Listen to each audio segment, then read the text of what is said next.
Hi, welcome to Java tutorial. In this tutorial, we will discuss about abstraction. As per dictionary, abstraction is the quality of dealing with ideas rather than events. For example, when you consider the case of email, complex details such as what happens as soon as we send an email, the protocol your email server uses the hidden from the user. Therefore, to send an email, you just need to type the content, mention the address of the receiver, and click send. Likewise, in object-oriented programming language, abstraction is a process of hiding the implementation details from the user. Only the functionality will be provided to the user. In other words, the user will have the information on what the object does instead of how it does it. In Java, abstraction is achieved by using abstract classes and interfaces.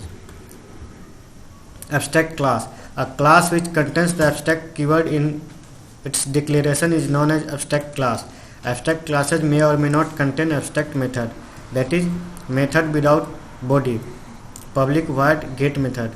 But if a class has at least one abstract method, then the class must be declared abstract. If a class is declared abstract, it cannot be instantiated.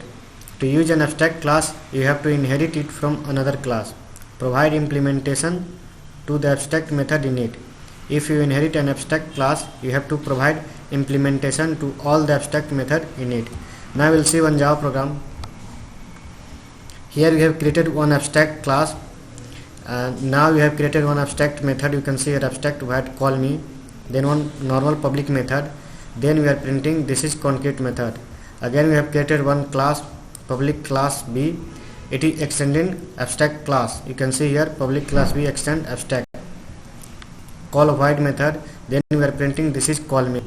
Now we have created the object of class B, B1 equal to new B of. Using the reference variable of B class, we are calling these two method, that is b.callme, b.normal. Now you can see the output is this is call me, this is concrete method.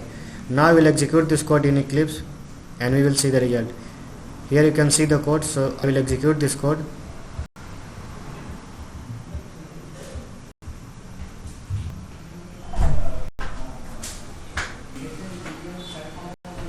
You can see the output here, this is call me, this is concrete method. Thanks for watching this video.